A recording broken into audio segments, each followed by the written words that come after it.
অনেকেই বলেন ঈশ্বর সমস্ত সৃষ্টির মূলে।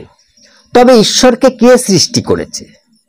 পীযূষ বাবু, আপনি যে প্রশ্নটি করেছেন তা আসলে সনাতন বৈদিক হিন্দু দর্শনের মূল ধারণা থেকে আসেনি, বরং এটি এমন একটি ধারণা যা বহু শতাব্দী ধরে বিদেশি আক্রমণ ও শাসনের কারণে আমাদের সংস্কৃতিতে প্রবেশ করেছে। ইসলাম ও খ্রিস্টান ধর্মের মতো আব্রাহিমিক ধর্মগুলোতে বিশ্বাস করা হয় যে একজন স্রষ্টা অর্থাৎ গড আছেন, যিনি সৃষ্টি অর্থাৎ ক্রিয়েশন থেকে সম্পূর্ণ আলাদা। এখানে স্রষ্টা ও সৃষ্টির মধ্যে একটি স্পষ্ট বিভাজন রয়েছে, কিন্তু সনাতন বৈদিক হিন্দু দর্শন সম্পূর্ণ ভিন্ন কথা বলে। এখানে ঈশ্বর বা ব্রহ্ম কোনো কারিগর নন যিনি আলাদাভাবে কিছু তৈরি করেন, বরং তিনি নিজেই নিজেকে বিভিন্ন রূপে প্রকাশ করেন।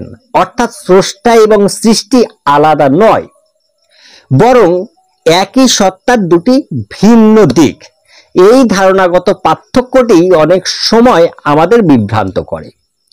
আমাদের প্রথমে এই ভুল ধারণা থেকে বের হতে হবে যে ঈশ্বরের মতো একজন সৃষ্টিকর্তা আছেন যিনি সবকিছু তৈরি করেছেন, অনেকটা একজন কারিগর যেমন একটি জিনিস তৈরি করেন।